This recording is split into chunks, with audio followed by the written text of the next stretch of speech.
You want a real story? Okay, let's start here Christmas night, middle of a Detroit blizzard so thick you can barely see your own hands.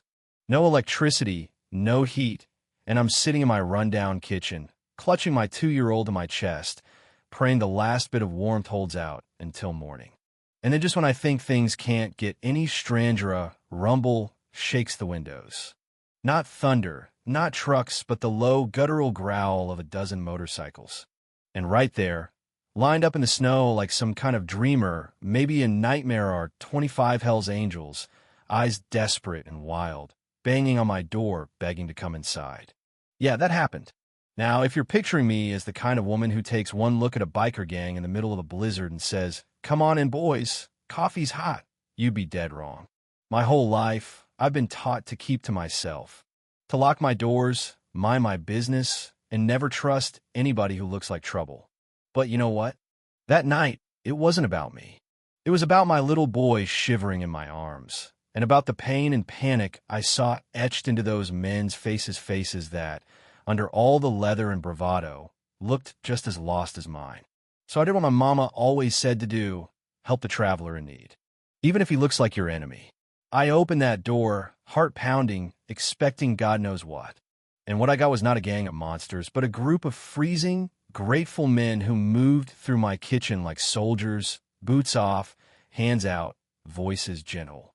Mike, their leader, was this mountain of a man with kind eyes and a limp. He handed me a battered first aid kit, said, "One of ours is hurt, can you help?" And next thing I know, I'm patching up a bleeding stranger on my faded couch, using skills my mother, God rest her soul, taught me long ago in her own tiny restaurant. That night, my house filled with laughter, steam, and the wild energy of hungry men who suddenly weren't hungry anymore. We cooked whatever we had: me mama's fried chicken, cornbread, some mystery stew I improvised from pantry cans, and biker rations. Marcus, my son, toddled from lap to lap, these so-called outlaws building towers out of food cans, teaching him how to vroom like a Harley, treating him like family. And let me tell you, when a house has been empty for as long as mine had, it's easy to forget what warmth feels like. But by midnight, I remembered. I remembered what it's like to sit around a table and feel like you belong. But just when things started to feel almost normal, the story twisted. Danny, the youngest biker, the one with the wound spiked to fever that wouldn't quit. Suddenly these tough men, guys who'd survived Afghanistan and Iraq, looked as helpless as children. "What do we do?" they asked me, panic in their voices. So I did what I could. Cool towels, tea, prayers, every home remedy I remembered. By dawn, the fever broke. The relief in that room could have melted the snow outside. When the storm finally passed, those men packed up, every last one stopping to shake my hand, hug my boy, or quietly press money into my palm more than I'd seen in months. "You saved us," Mike said. "You treated us like family. We won't forget." And with that, 25 motorcycles disappeared into the pale morning, leaving me standing in the doorway, suddenly more alone than I'd ever felt before. For 3 days, the house was dead quiet, except for Marcus coughing and my own thoughts running in circles. Bills stacked up, food ran out, and the heater was still busted. Out of desperation, I tried to get help from my neighbor, Mrs. Henderson, the same woman who'd always looked at me like I was trouble incarnate. She turned me away cold, told me to take my problems somewhere else, shoved me off her porch with words that stung worse than the icy sidewalk. That was the low point. Sitting on the curb, my child crying in my lap, the world colder and meaner than ever. But then out of nowhere, another neighbor stepped in. Martha, an elderly black woman I'd barely noticed before, called me to her porch, wrapped us both in warmth and medicine and fresh bread. "Helping folks in need isn't trouble," she told me. "It's what we're supposed to do." I thought that was my story's turning point finally, a little kindness. But the real twist was yet to come. 3 days later, my house started shaking, not with fear, but with a rumble I recognized. This time, not 25, but 1,500 motorcycles roared down Maple Street, lining up in perfect formation. My little block, the place nobody ever cared about, was suddenly the epicenter of the wildest, most beautiful scene you could imagine. Mike and the others were back, but now they'd brought every brother, sister, and cousin from chapters all across the Midwest. They'd told my story. They'd raised money. And right there, in front of every nosy neighbor, every doubter, every person who'd ever looked down on me, these bikers handed me the means to pay off my debts, fix my house, and turn my kitchen into the restaurant my mother always dreamed of. But that wasn't all.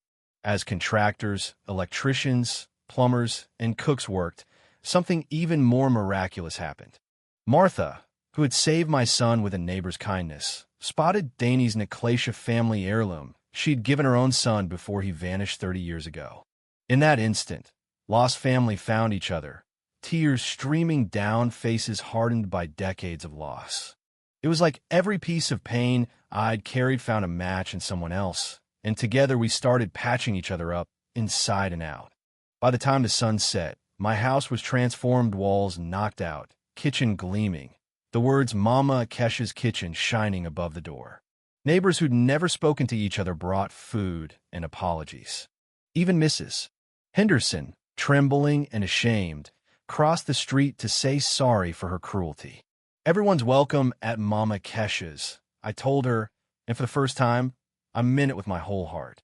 6 months later, that single act of opening my door has turned a block of strangers into a family. My restaurant's packed, every night bikers sharing tables with teachers, preachers, and kids who never go hungry anymore. Food critics call my chicken a taste of real America, and every time someone asks about my secret ingredient, I tell them the truth. It's kindness.